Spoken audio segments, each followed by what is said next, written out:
Bien, bonjour à toutes et à tous et bienvenue sur la chaîne YouTube Terra Cultura. Nous avons traversé une belle partie de l'île de Bali pour se retrouver dans les hauteurs. Et aujourd'hui, nous allons à la rencontre de Pierrick Tréguier, le cofondateur de l'association Graines d'Amour Bali qui mène des actions solidaires. Et vous allez voir que les images parlent d'elles-mêmes.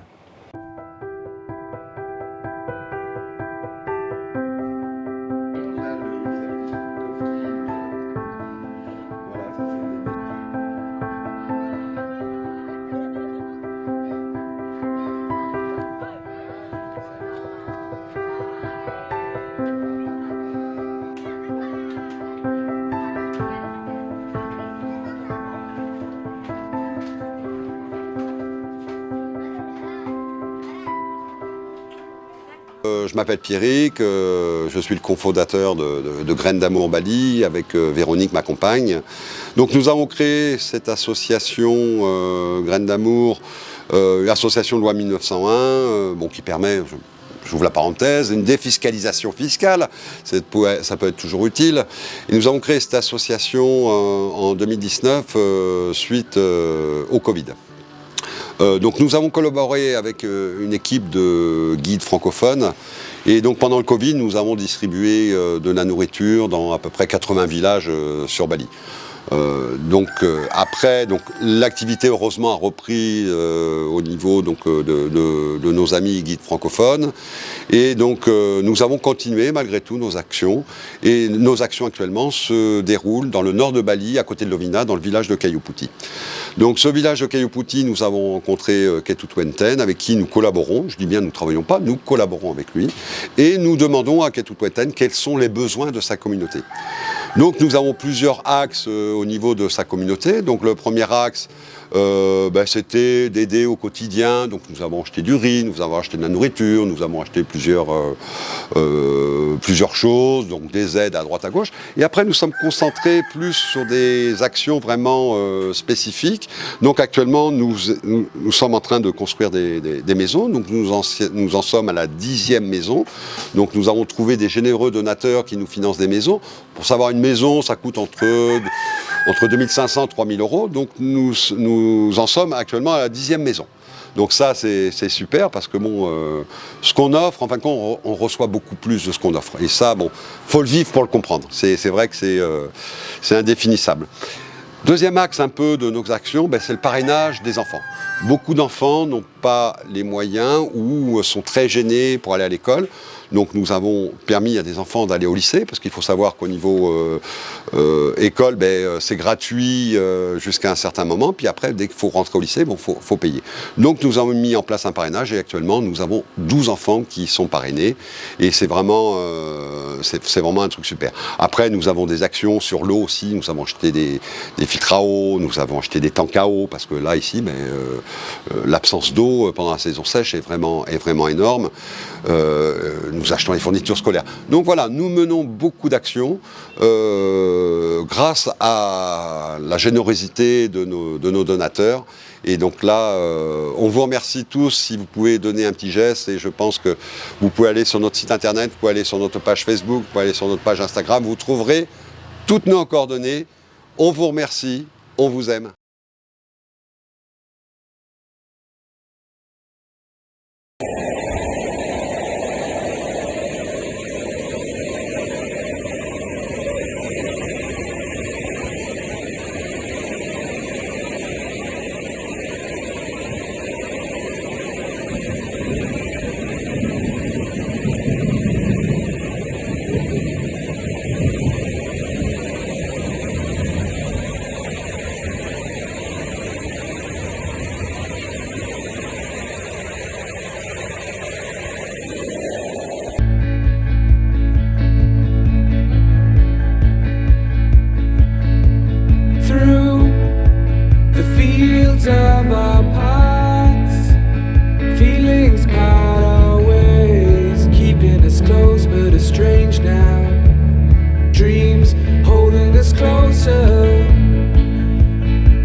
actuellement dans une maison, la Rumake della Panne.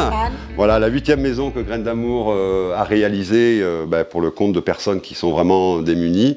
Donc là, nous avons fait une maison pour Kadek, avec ses filles, Inda, Lipa, Hinton. Alors il faut savoir que Hinton, c'est la grande fille qui est en pension à Denpasar, dans une famille de Ketut. Donc voilà, maison très simple. Donc on a les moyens de mettre de la céramique. Donc là, il y a 3 chambres. Donc une chambre pour les filles, une chambre pour le fils et après une chambre pour les parents. Ici, c'est le séjour salon. Et là, il y a une dapour, enfin une cuisine, voilà. Cuisine qui n'est pas encore utilisée. Et malheureusement, on n'avait pas eu de moyens pour faire la salle de bain. Donc ils utilisent encore leur ancienne salle de bain. Mais bon, ça, on verra ça plus tard. Donc voilà Kadek, c'est une charmante dame qui est adorable comme tout, qui a pleuré des dizaines de fois dans nos bras. Et vraiment, elle mérite beaucoup, quoi, parce qu'elle travaille sur les chantiers, porte des batacos. Donc c'est vrai qu'ils ont été obligés de porter de là-haut les batacos, le sable, les gamines aussi, porter les batacos sur la tête. Il faut avoir le cœur bien accroché pour pouvoir vivre ce genre de choses. Bon, et je vais essayer de ne pas aller trop loin parce qu'autrement j'ai des émotions qui remontent. Là, j'ai commencé à avoir les poils qui se hérissent. Donc voilà, c'est une famille qui mérite. Et donc voilà. Donc Graines d'Amour a réussi à réaliser actuellement 9 maisons. On en est à la 10e. Et j'en parlais tout à l'heure à Ketut de Taman Bachan Saraswati, avec qui nous collaborons. Et il y aurait un besoin d'à peu près une trentaine encore de maisons supplémentaires. C'est-à-dire quand on demande une maison supplémentaire, c'est-à-dire que les gens habitent vraiment dans des cabanes en bambou. Il n'y a pas ils n'ont pas de sol en béton, ils ont même la terre brute. Voilà, ce sont des conditions vraiment très très dures. Et c'est pour ça que nous, on essaye de les aider comme on peut, grâce aux donateurs qui peuvent nous aider. Alors le coût d'une maison comme ici, c'est à peu près dans les 50 millions, parce que là on est sur une maison alors 50 millions de roupies, ça fait à peu près 3 500 euros.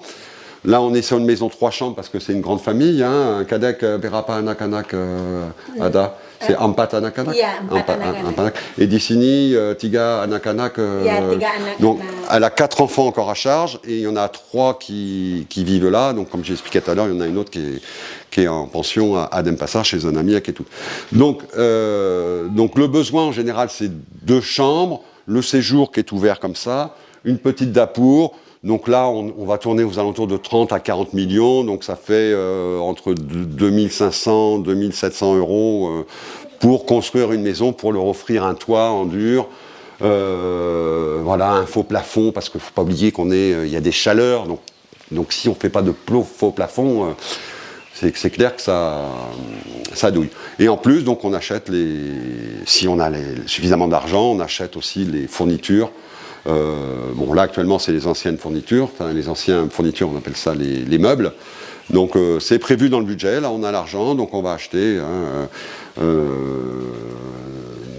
Sayabeli, Limari, matras, voilà. Mais tunggu sebentar.